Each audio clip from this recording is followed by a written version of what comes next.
Muito bem, pessoal, chegamos à nossa videoaula de número 2 da disciplina Ética Cristã.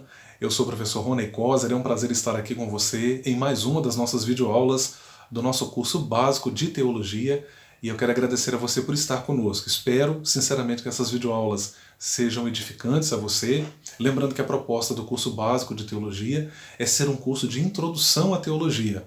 A gente avança com mais modalidades ou níveis, por assim dizer, do curso, onde você vai poder aprofundar mais o seu conhecimento nas disciplinas da teologia.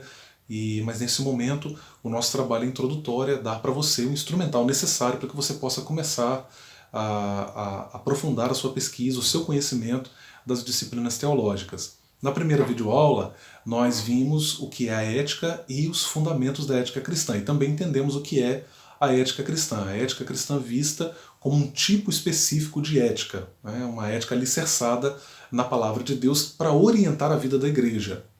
Nesta segunda videoaula, nós vamos falar sobre a ética vista na Bíblia, ou seja, a Bíblia como um livro que é fonte de ética. Esse é um assunto muito presente nas Escrituras. Aqui, naturalmente, eu tenho um cuidado muito sério, um cuidado muito grande, no sentido de não tornar anacrônica a minha abordagem desse assunto. A gente não pode olhar para a Bíblia e achar que na Bíblia a gente tem a ética pensada nos termos em que nós conhecemos hoje, um assunto amplamente desdobrado, pesquisado, muita coisa escrita sobre ética, enfim.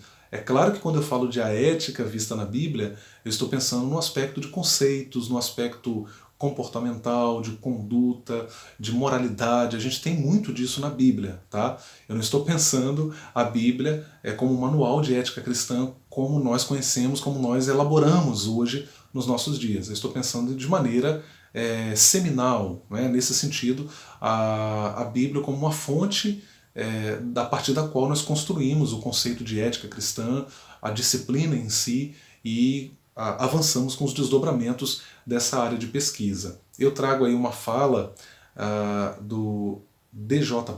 Burrell. Ele vai dizer o seguinte: o Deus da Bíblia e nenhum outro pode satisfazer as necessidades humanas. Seu código moral atravessou durante séculos as chamas da controvérsia, mas não ficou nem mesmo com cheiro de queimado.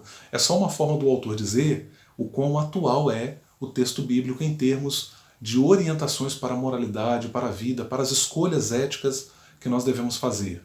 A Bíblia, ela continua sendo o nosso manual de fé, de prática, de conduta, é o nosso manual que nos orienta na relação com Deus e na relação com o próximo. Para falar dessa presença do assunto ética na Bíblia, o primeiro ponto que eu vou destacar é que o próprio Deus é um ser ético. Ou seja, o próprio Deus ele tem uma forma de se relacionar com a humanidade que é ética. Ele age com ética, mesmo que acima dele não haja ninguém, mesmo que ele não esteja sendo observado por alguém que esteja acima dele. Deus ele tem uma conduta ética inerente. Isso me faz lembrar um texto de Paulo, quando ele escreve a Timóteo, e quando Paulo está falando da fidelidade de Deus, ele vai dizer, olha, Deus não pode negar a si mesmo, ou seja, é o que ele é. Deus é assim, Deus age dessa forma porque ele é dessa forma. Isso é muito interessante para evocar a ideia de ética, porque ser ético não é simplesmente agir politicamente correto. A ideia não é essa. A ideia não é... E Dwight Lyman Moody, o famoso evangelista do século XIX, ele vai dizer que caráter é aquilo que nós somos no escuro. Então a ideia de ética cristã aqui é no sentido de um conjunto de valores, de preceitos que eu voluntariamente trago para a minha vida e assumo como uma escolha pessoal para viver. Então eu escolho não adulterar, eu escolho não mentir, eu escolho não desviar aquele dinheiro, mesmo podendo fazer aquele desvio, eu escolho não usar aquela verba pública porque eu sei que é imoral a utilização daquela verba pública, eu escolho não falar mal de outra pessoa porque eu quero ser assim, eu quero me conduzir de modo ético. Então é muito interessante a gente pensar que Deus ele age com uma conduta santa, e você tem aí, inclusive, eu estou colocando na tela para você as virtudes ou os atributos, perdão, a palavra mais adequada aqui é atributos, né? Na sistemática a gente trabalha com esse termo atributo, é muito recorrente, os atributos divinos que evidenciam justamente essa eticidade de Deus. Então Deus ele tem bondade, ele tem amor, ele tem misericórdia, pode ser definido aí como graça, paciência.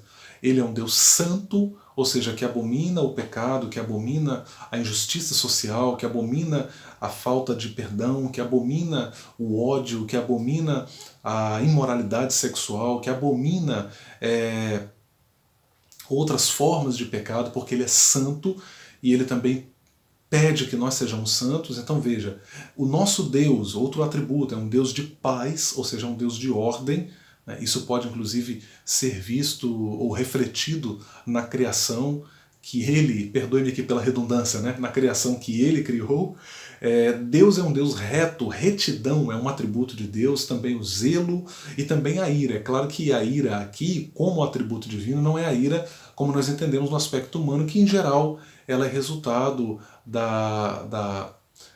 de sentimentos egoístas do homem, de sentimentos mesquinhos do homem, de questões egoístas. Não, a ira pensada em relação a Deus como atributo divino não tem, em hipótese alguma, esta conotação.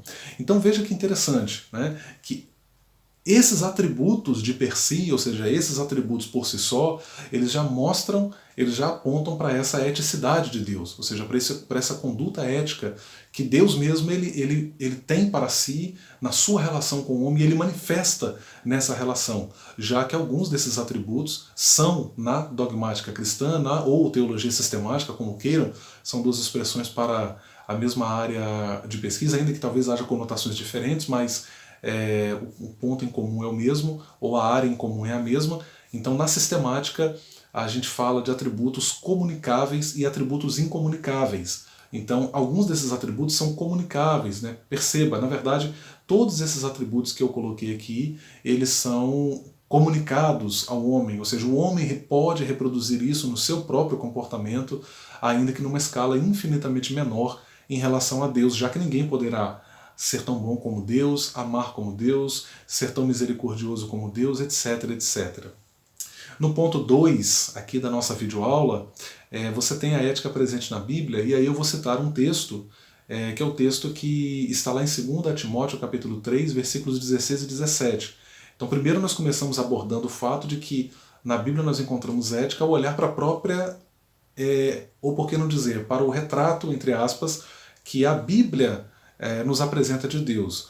No segundo momento, você percebe que em várias ocasiões os textos bíblicos estão chamando os leitores a uma conduta ética.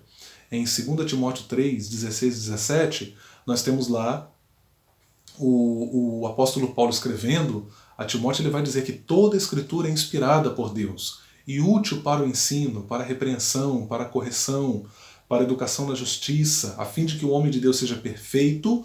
Preste atenção ao final do texto. A fim de que o homem de Deus seja perfeito e perfeitamente habilitado para toda boa obra. Então veja, conduta, ação concreta na vida. Essa é a ideia da ética na Bíblia. No ponto 3 da nossa segunda videoaula, aqui, nós falamos sobre a ética bíblica face à ética secular. O cristianismo se sobressai, dado o seu elevado código ético. Os preceitos ensinados por Jesus, em alguns aspectos, vão totalmente contra os nossos impulsos naturais. Nenhum outro código moral se assemelha à Bíblia nesse aspecto. Então é interessante que as exigências que Jesus faz, aliás, quero até já dizer aqui de partida, as exigências que Jesus faz naquele texto lá de Mateus 5, capítulos 5 a 7, esse texto é o principal texto do Novo Testamento quando o assunto é ética cristã. Esse é o texto... É o texto do qual nós não podemos desviar o olhar. Então, Mateus capítulo 5, capítulos 5 a 7, ali, naquele trecho, Mateus registra, o evangelista Mateus registra algumas exigências que Jesus faz dos seus seguidores que vão na contramão dos nossos impulsos naturais. Se alguém lhe bater numa face, oferece a outra. O homem que olhar para uma mulher e a cobiçar, já em seu coração cometeu adultério com ela. Então veja, Jesus está abordando questões que são inerentes do nosso cotidiano, da nossa vida, mas na mesma medida ele confronta isso e nos chama a que nós nos elevemos sobre esses impulsos naturais. Lembra do que eu falei anteriormente sobre a comparação que Freud faz do nosso ego com o cavaleiro montado no cavalo?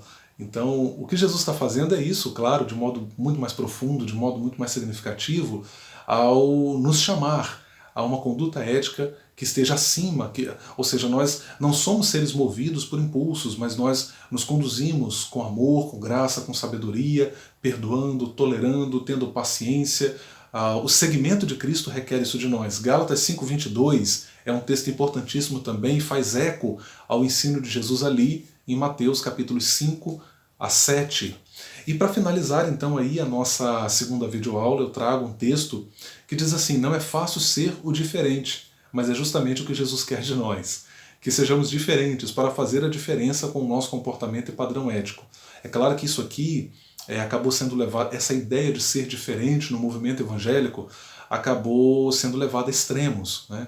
E criou-se uma ideia de isolacionismo social, relacional e eu diria até religioso, no sentido de que nós não dialogamos com outras pessoas. Eu posso não me sentir à vontade para participar de um culto lá no Espiritismo, mas eu posso, como cristão, dialogar, conviver com espíritas, respeitá-los, amá-los, e conviver com eles de modo saudável. Então não é essa ideia que eu estou evocando, né? Esse isolacionismo social, a ideia de que eu encontro uma pessoa que tem problemas morais e eu me afasto, eu me isolo, não. É ser diferente no sentido de que eu tenho uma conduta que Deus espera que eu tenha para atrair outras pessoas, para que tenham também essa vida, que sejam também orientadas por essa conduta ética cristã.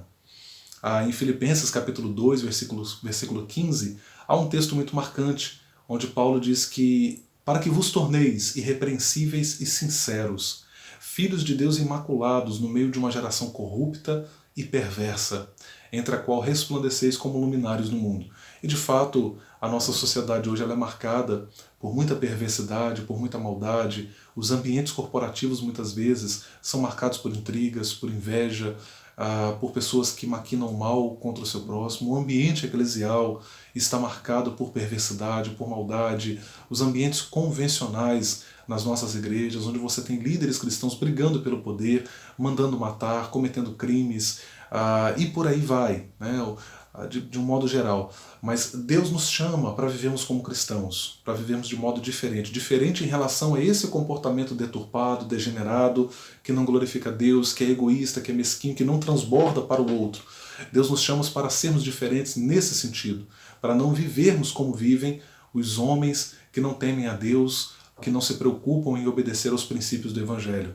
Que Deus nos ajude. Foi um prazer enorme ter estado com você nesta segunda videoaula da nossa disciplina de ética cristã, uma disciplina fantástica, um assunto palpitante, e a gente vai dar continuidade então aí na nossa terceira videoaula. É importante que você, claro que na edição aqui, o nosso pessoal que faz a edição dos nossos vídeos, eles já vão colocando para você aí na tela as imagens, os textos que você tem disponível, mas lembrando que você tem acesso a essas apresentações também em PowerPoint, que você pode baixar e inclusive usar durante as videoaulas aqui na medida em que você for assistindo, tá bom? A nossa videoaula de número 3, o tema será Ética Cristã e Família, né? Nós vamos pensar a ética cristã relacionada à vida familiar. É um assunto também muito importante, atual, e não deixe de estar conosco aí em mais uma videoaula de número 3. Deus abençoe você, um forte abraço.